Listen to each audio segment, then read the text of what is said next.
मिल गया मिल गया मिल गया। मोस्ट इंपॉर्टेंट क्वेश्चन ये पेपर है आप लोगों के लिए। देखिए ओरिजिनल पेपर है नागरिक शास्त्र कक्षा 12 के विद्यार्थियों के लिए 2024 का।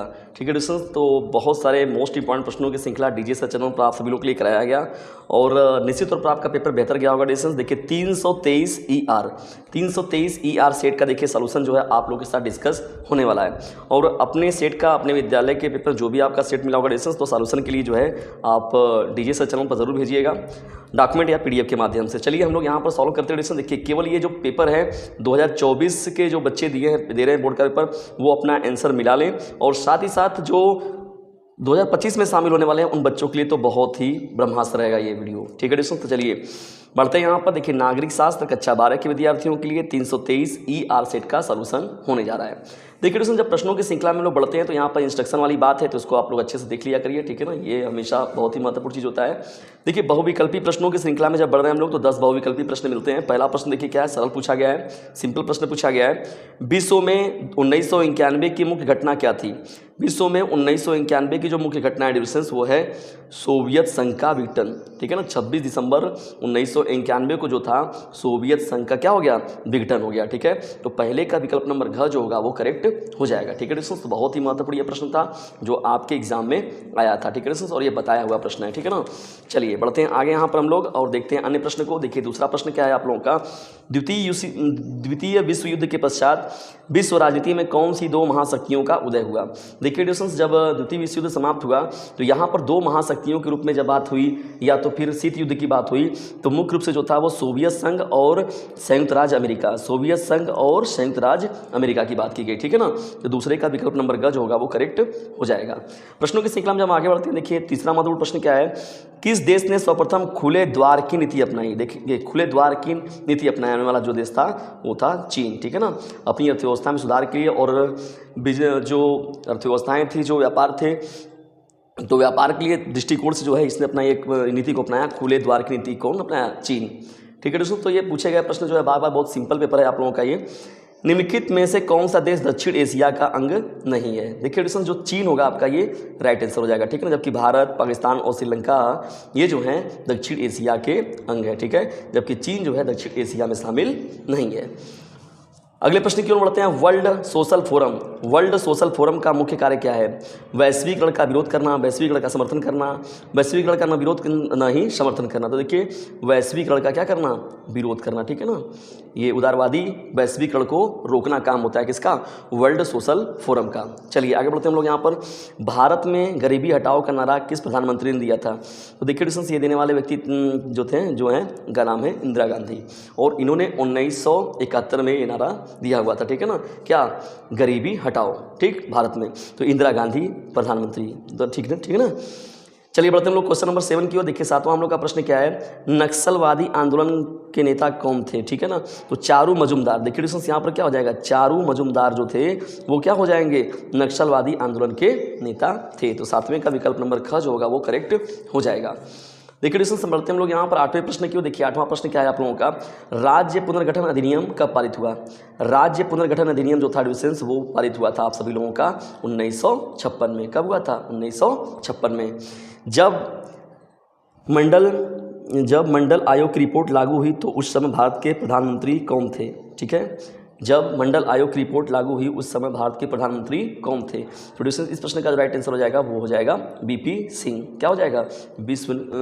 BP सिंह। देखिए BP सिंह का पूरा नाम जो है विश्वनाथ प्रताप सिंह। क्या हो जाएगा? विश्वनाथ प्रताप सिंह हो जाएगा। ठीक है ना, तो 9वें का विकल्प नंबर का जो होगा आपका करेक्ट हो जाएगा। ठीक है ना, विश्वनाथ प्रताप सिंह। ठीक है, तो BP सिंह। ठीक, गोवा भारतीय संघ का एक स्वतंत्र राज्य कब बना? तो देखिए ये जो घटना है वो है 1987 की, यानी गोवा जो था भारतीय संघ का एक स्वतंत्र राज्य के रूप में जो दर्जा दिया गया वो दिया गया सन 1987 में। ठीक है दोस्तों, तो ये हो गया बहुविकल्पी प्रश्नों की श्रृंखला। चलिए अब आप लोग के साथ डिस्कस हो जाता है इसमें। दोस्तों देखिए जो आपकी अति लघुत्तरी प्रश्नों की श्रृंखला सभी पढ़ाए हुए देखिए प्रश्न आए हैं यहाँ पर देखिए दोस्तों ये जो है महत्वपूर्ण प्रश्न है, सोवियत संघ के विघटन के कोई एक परिणाम लिखिए। भाई सोवियत संघ का विघटन हुआ तभी आप रूस को देख रहे हैं इतने मजबूत देश के रूप में, बेलारूस की बात हो रही है, यूक्रेन की बात हो रही है। ठीक है ना, तो ये विश्वव्यापी इसका असर देखने को मिला था डिस्टेंस। ऐसा कोई एक कारण लिखिए जिसने पर्यावरण की मदद। देखिए सोवियत संघ के विघटन का कोई एक परिणाम भी देखा जाए तो सोवियत संघ मतलब संयुक्त राज्य अमेरिका जो है देखिए विश्व शक्ति के रूप में उभर कर निकला बाद में ना, जब सोवियत संघ का विघटन हुआ तो पर्यावरण के मुद्दे को वैश्विक राजनीति का चिंता बना दिया। तो देखिए डिस्टेंस ऐसा कोई एक कारण तो देखिए यहाँ पर जलवायु परिवर्तन की जो समस्या है, ठीक है ना, और जो ग्रीन हाउस गैसें हैं, तो ये सभी जो समस्याएं कर रही थी पूरे विश्व स्तर पर, तो इनको दूर करने के लिए व्यवस्थाएं की गई, ठीक है ना, कि कोई एक ऐसा किया जाए। वैश्वीकरण का कोई एक कारण लिखिए। वैश्वीकरण का देखा जाए डिस्टेंस तो किसी भी एक विषय का, एक वस्तु का पैदावारी जो होता है मतलब सभी चीज़ों का पैदावारी किसी एक राष्ट्र में पॉसिबल नहीं है। कुछ चीज़ों के लिए कुछ राज्य जाने जाते हैं, कुछ जगह जाने जाते हैं, कुछ प्लेस जाने जाते हैं, तो निश्चित तौर पर उन चीज़ों के लिए, उन सामानों के लिए हमें वहाँ जाना ही पड़ेगा। तो विश्व का पूरे एकीकरण करना, और विश्व का एकीकरण का देखिए कारण बहुत सारे हैं। व्यापार के सिलसिले, एक दूसरे की संस्कृति को लेने के लिए, और जो आर्थिक सहयोग की बात हो गई, सामाजिक सहयोग की बात हो गई, तो इन सभी चीज़ों के लिए जो है उनको वैश्वीकरण का सहारा लेना ही पड़ेगा। संयुक्त राष्ट्र की उस एजेंसी का नाम लिखिए जिसका संबंध जो है शिक्षा एवं संस्कृति से है। तो देखिए डिस्टेंस यहाँ पर जो बनाए गए हैं संयुक्त राष्ट्र संघ के 6 सदस्य हैं, ठीक है ना, उसमें 6 सदस्य हैं, ठीक है। जैसे कहा गया कि आपका जो है सुरक्षा परिषद हो गया, सुरक्षा के लिए, सामाजिक कार्यों के लिए जिम्मेदार है मुख्य रूप से ना। संयुक्त राष्ट्र सुरक्षा परिषद के 2 स्थायी सदस्य देशों का नाम उल्लेख कीजिए। देखिए सीधा सीधा हो जाएगा डिस्टेंस, एक आपका हो गया रूस और एक हो गया संयुक्त राज्य अमेरिका, ठीक है। इसके अलावा देखेंगे आप तो चीन हो गया, फ्रांस हो गया और यूनाइटेड किंगडम हो गया, ठीक है। तो 5 हैं टोटल आपके, लेकिन आपसे 2 पूछा गया, तो इस समय रूस और अमेरिका जो है भाई ज़्यादा वर्चस्व में है, तो उन लोगों को आप बता दीजिएगा। पूर्वोत्तर भारत की सीमा के साथ लगे हुए किन्हीं 2 राज्यों के नाम लिखिए। देखिए पूर्वोत्तर, पूरब और उत्तर की सीमा में, ठीक है डिस्टेंस, देखिए पूरब और उत्तर की सीमा में लगे हुए ना पूर्वोत्तर राज्य।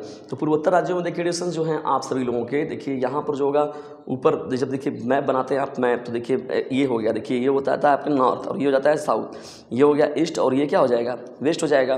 तो यहाँ पर पूछा क्या जा रहा है आप सभी लोगों से, ये पूछा जा रहा है कि पूर्वोत्तर राज्य, तो पूर्वोत्तर देखिए पूरब और उत्तर, तो ये हो गया आपका नॉर्थ और ये हो गया ईस्ट। तो यहाँ पर ये सभी जो है, तो देखिए इसमें जो है आप सभी लोगों का सिक्किम हो जाएगा, ठीक है ना, सिक्किम हो गया आप सभी लोगों का। उसके साथ ही साथ फिर जो आपके मोस्ट इम्पॉर्टेंट देखिए पूर्वोत्तर में आते हैं, असम हो गया, अरुणाचल प्रदेश की बात हो गई, तो कुछ महत्वपूर्ण ऐसे आपके राज्य यहाँ पर हो जाएंगे, ठीक है ना।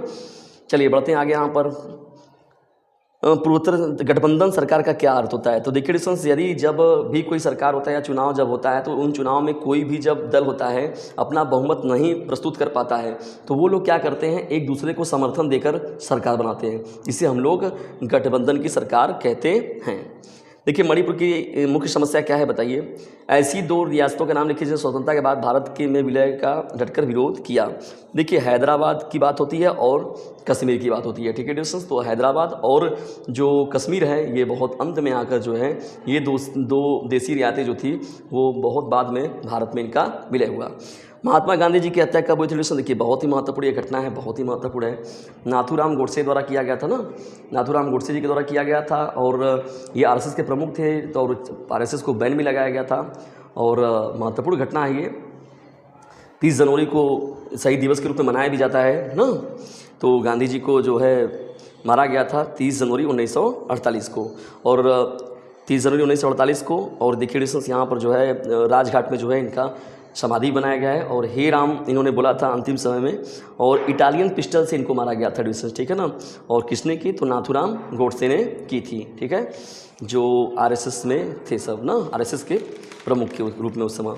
और 4-5 दिनों के लिए जो था वो 4 फरवरी तक जो था वो बैन भी लगा दिया गया था आरएसएस पर, फिर 4 फरवरी के बाद जो है उस बैन को हटाया गया। चलिए आगे बढ़ते हैं। यहाँ पर हम लोग डिस्कशन देखिए, यहाँ पर लघु उत्तरी प्रश्नों की श्रृंखला में भाग 1 में देखिए पर्यावरण के मसले पर भारत का पक्ष स्पष्ट कीजिए। तो डिस्कशन देखिए किस तरीके से साझी संपदा संसाधन से आप क्या समझते हैं, ठीक है डिस्कशन। तो साझी संपदा का मतलब क्या होता है कि ऐसी संपदा, ऐसा संसाधन, ऐसी संपदा संसाधन जिस पर क्या होता है किसी एक का एकाधिकार ना होकर बल्कि वो सभी पर उसका वर्चस्व होता है, या सभी उस पर क्या करते हैं अपने विचारों को रखते हैं, सभी पर उसका अधिकार होता है। देखिए 23 प्रश्न क्या हो जाएगा, वैश्वीकरण क्यों आवश्यक है, संक्षेप में लिखिए। वैश्वीकरण क्यों आवश्यक है, संक्षेप में लिखिए। देखिए वैश्वीकरण जाहिर सी बात है, पूरे विश्व का एकीकरण होता है तो संस्कृति हो गया, बिजनेस हो गया, व्यापार हो गया, बहुत सी चीज़ों का लेन देन होता है जो, तो भाई जाहिर सी बात है पॉसिबल है वैश्वीकरण के द्वारा ही। बहुजन समाजवादी पार्टी के संस्थापक कौन है, एडिशन देखिए बहुत ही महत्वपूर्ण ये प्रश्न है, इसका उद्देश्य क्या था, ठीक है ना, बहुत ही महत्वपूर्ण है। कांसीराम जी जो थे वो बहुजन समाज पार्टी क्या थे, संस्थापक हैं, बहुत ही महत्वपूर्ण, बहुत ही योग्य व्यक्ति थे। कौन, कांसीराम जी, सत्य माने उन्हें, बहुत ही योग्य और प्रतिभा के व्यक्ति थे वो। भारत की परमाणु नीति क्या है, भारत की परमाणु नीति क्या है, ठीक है ना।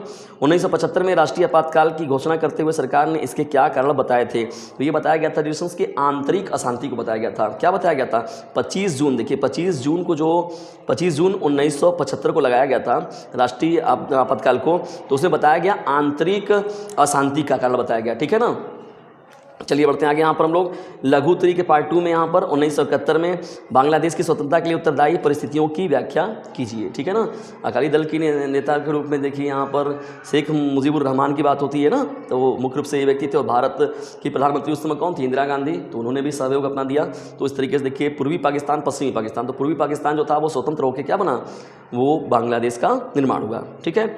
भारत की विदेश नीति तैयार करने एवं लागू करने में भारत के प्रथम प्रधानमंत्री पंडित जवाहरलाल नेहरू की भूमिका का वर्णन कीजिए। ये प्रश्न है। भारत और पाकिस्तान के बीच विवाद के प्रमुख कारण क्या है, देखिए भारत पाकिस्तान, भारत चीन, बहुत ही मोस्ट इंपॉर्टेंट है, कोई ना कोई हमेशा पूछा जाता है। तीसरा देखिए प्रश्न क्या था, भारत की गुट निरपेक्षता की नीति वर्तमान में भी प्रासंगिक है, इस कथन की पुष्टि कीजिए। आगे बढ़ते हैं हम लोग डिस्कशन। देखिए यहाँ पर दीर्घ उत्तरी में प्रश्न क्या पूछा गया है आप लोगों का, दीर्घ उत्तरी में 31 प्रश्न, आसियान की स्थापना कब की गई, इसके किन्हीं 4 सदस्य देशों के नाम बताइए, भारत और आसियान के मध्य संबंधों की विवेचना कीजिए। अथवा में जो प्रश्न दिया गया है, विश्व में चीन के उभरते प्रभाव का आकलन जो है वर्तमान परिप्रेक्ष्य में कीजिए, ठीक है। प्रथम पंचवर्षीय योजना कब लागू हुई थी, इसमें किस बात का पर अधिक बल दिया गया था, द्वितीय पंचवर्षीय योजना से यह किस प्रकार भिन्न थी। अथवा में जो प्रश्न है, राष्ट्रीय आपातकाल के परिणामों की व्याख्या मूल अधिकारों तथा कार्यपालिका न्यायपालिका के संबंधों के आधार पर कीजिए, ठीक है ना। क्या करना है, राष्ट्रीय आपातकाल के परिणामों की व्याख्या जो करना है मूल अधिकारों तथा कार्यपालिका न्यायपालिका के संबंधों के आधार पर कीजिए, ठीक है दोस्तों। तो ये मोस्ट इंपॉर्टेंट था आप लोगों के लिए सेशन। ये महत्वपूर्ण सेशन आप लोग कैसा लगा कमेंट बॉक्स में जरूर बताइएगा। और यदि वीडियो थोड़ा सा भी हेल्पफुल लगा हो तो इसे अपने क्लासमेट पर शेयर जरूर कीजिएगा। इंग्लिश मीडियम के बच्चों के लिए भी मैं जल्दी आप लोग को इसका सॉल्यूशन उपलब्ध कराऊंगा, और इसे अपने क्लासमेट पर शेयर जरूर कीजिएगा जो यूपी बोर्ड के इंग्लिश मीडियम से बच्चे हैं।